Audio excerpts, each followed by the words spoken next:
Hello children, good afternoon. Welcome back to my channel.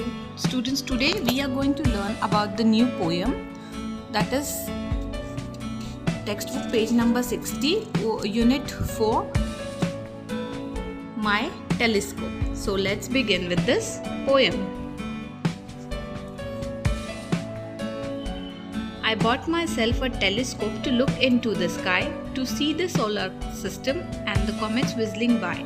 I searched the sky for planets, for satellites and stars, and now I have got a telescope that don't seems very far. तो students, जैसे कि ये picture से आप देख रहे हो, एक छोटा सा लड़का है ना, पिंक कलर शर्ट में खड़ा है और वो क्या कर रहा है, टेलीस्कोप की हेल्प से क्या देख रहा है, स्टार्स देख रहा है, प्लैनेट देख रहा है सोलर सिस्टम में, फिर स्काई देख रहा है, क्लाउड्स देख रहा है। क्या होता है स्टूडेंट टेलीस्कोप?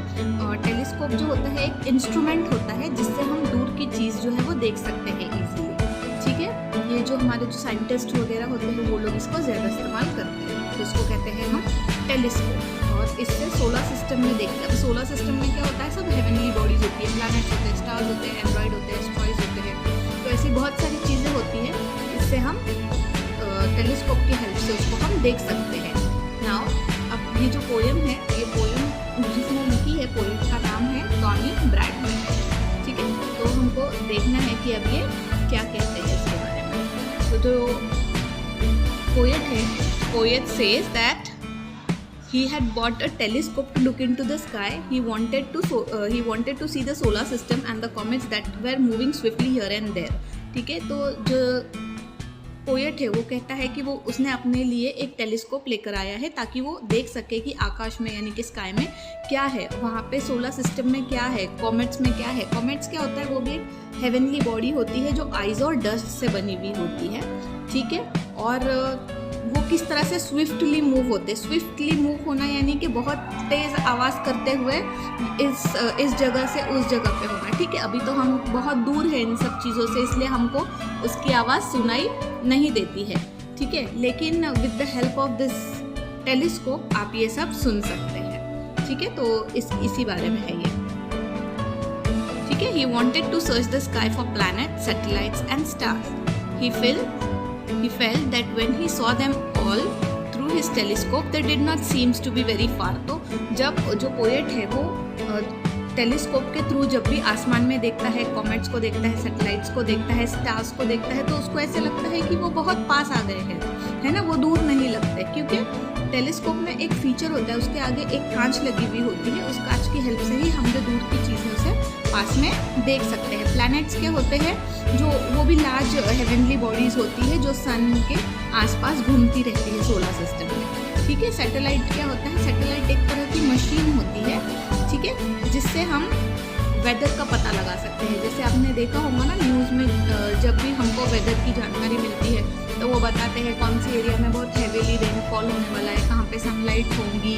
तो ये सब कैसे पॉसिबल होता है, ये उनको सैटेलाइट के थ्रू पता चलता है। जब आप नेक्स्ट क्लास में जाओगे, आगे की क्लास में, तब आप इसके बारे में और डिटेल में जान सकते हैं।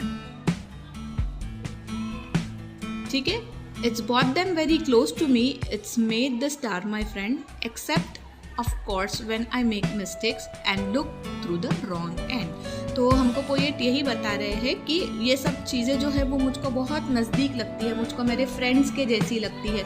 मैंने तारों से दोस्ती कर ली है ना। जब हम हमारे फ्रेंड से मिलते हैं तो हम कैसे होते हैं, हम उसके पास होते हैं। तो पोएट हमको यही बोलना चाह रहे हैं कि जब भी मैं टेलीस्कोप के थ्रू स्टार्स को देखता हूँ तो वो मुझको ऐसे लगता है कि वो बहुत पास है मेरे, बिल्कुल वैसे जैसे एक फ्रेंड होता है ना हमारा, उतने पास है। और वो यही बोलते हैं कि मैं इसमें से सब कुछ देख सकता हूँ। कब तक? जब तक कि मैं कोई मिस्टेक ना कर दूँ।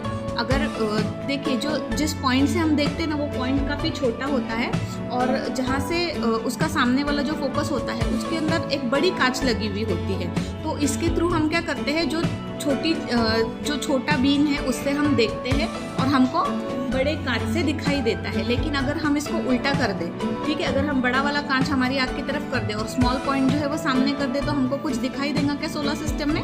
नथिंग एट ऑल, कुछ भी दिखाई नहीं देगा। तो पोएट हमको ये बताना चाह रहे हैं कि जब भी मैं उसको सही से देखूंगा तभी मुझे सब कुछ ठीक से दिखेगा। ठीक है स्टूडेंट्स, तो यही थी हमारी पोएम।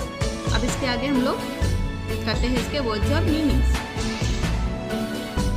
टेलीस्कोप, क्या होता है telescope? Telescope is an instrument for viewing distance object, यानी कि हम एक ऐसा इंस्ट्रूमेंट जिससे हम दूर की चीज़ है वो पास में देख सकते हैं। Next is a solar system. Solar system क्या होता है? The sun and the other heavenly bodies around it, यानी कि जो अंतरिक्ष में आपने देखा होगा ना, कोई मूवीज़ में वगैरह दिखाते हैं अंतरिक्ष में स्टार्स होते हैं, प्लैनेट होते हैं, बहुत सारे तारे होते हैं, तो वो सोलर सिस्टम होता है। कॉमेट क्या होता है? ये भी हेवनली बॉडी होती है जो आइज और डस्ट से बनी हुई होती है। बीजिंग क्या होता है? मूविंग स्विफ्टली विथ नॉइज, यानी कि बहुत से तारे यहाँ से वहाँ घूमते रहते हैं, या प्लैनेट्स या एंड्रॉइड या एस्ट्रॉइड्स जो होते हैं वो घूमते रहते हैं, और उनकी जो आवाज़ होती है वो आवाज़ बहुत ही ज़्यादा तेज़ होती है। Next is planets, the large bodies that revolve around the sun in the solar system. Planets भी क्या होते हैं? जैसे अर्थ, अर्थ क्या है? अर्थ भी एक प्लैनेट है। इस तरह से और बहुत से प्लैनेट्स होते हैं, तो वो सन के आसपास रोटेट होते रहते हैं, घूमते रहते हैं। ठीक है। सैटेलाइट, सैटेलाइट क्या होता है? ये एक बहुत बड़ी मशीन जैसा होता है। अगर आप लोगों ने किसी ने जो हमने एक बीच में मूवी थी अक्षय कुमार की और विद्या बालन